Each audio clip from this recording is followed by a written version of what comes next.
You know what's funny? Everyone online makes freelancing look like a dream. You wake up whenever you want, work from a beach, make $10,000 a month, and never answer to a boss again. That's what they sell you on, right? But here's the truth nobody tells you. Freelancing is freedom, yes, but it's also pressure, unpredictability, and personal growth at the speed of pain. Let me tell you what I mean. When I started freelancing, I thought I was escaping the 9 to 5. No meetings, no office politics, no fake smiles, but instead I entered a world where I was everything: the boss, the employee, the marketer, the accountant, and sometimes the therapist of my own breakdowns. See, the moment you go freelance, you realize you're not just selling a skill, you're selling yourself. And that's a whole new level of accountability most people can't handle. I remember my first gig, I charged $50 to design a logo. It took me 10 hours. By the end, the client wanted just one more small change, which turned into 12 more. I earned less than minimum wage, but I smiled through it because I thought, this is how you start, right? Wrong. Here's the first truth. Freelancing doesn't reward effort. It rewards value. It doesn't matter how long you work, but it matters what you deliver. Clients don't pay for your time, they pay for the problem you solve. Once I learned that, I stopped being just another freelancer, and became a consultant. Instead of saying, I'll edit your video, I said, I'll help you turn your video views into sales. Boom, the same work, higher pay. Because now I wasn't selling hours, I was selling outcomes. But let's talk about the second truth. Clients aren't always nice. You'll deal with ghosting, late payments, endless revisions, and sometimes people who treat you like you're disposable. That's when most beginners quit. But those moments are actually your real training ground, because freelancing isn't about being creative.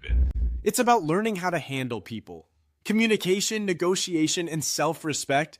These are your real superpowers. You could be the best designer or writer in the world, but if you can't communicate your value, you'll still be broke. And here's a hard pill to swallow. Freelancing is not passive income. If you stop working, the money stops too. That's why smart freelancers build systems. They create templates, teams, or even their own digital products so that their time isn't the only thing making money. I'll give you an example. One of my friends started out writing blog articles for $20 each. After a year, instead of chasing clients, he built a writing course for beginners. He still freelances, but now he earns from his work and his knowledge. That's how you escape the freelancer trap. Now, the third truth, and probably the most painful one, your motivation will disappear. Often, because freelancing looks exciting from the outside, but behind the laptop, you're sitting alone, dealing with self-doubt and pressure. No one's cheering you on, no one's giving you deadlines, it's just you versus your excuses. And if you can't handle that, you'll burn out. The real pros, the ones who last, they build discipline. They wake up, set hours, treat it like a business, not a hobby. They invest in learning, not just earning, and they protect their mental space like it's gold. Because freelancing isn't about working more, it's about working smarter, keeping your peace, and building something that's truly yours. And let me leave you with this. When you're a freelancer, no one is coming to save you. There's no HR, no manager, no promotion. But that's also the beauty of it. It's like, because everything you build, you own it. Every client, every skill, every mistake, and they're all part of your story. So if you're thinking about freelancing, do it,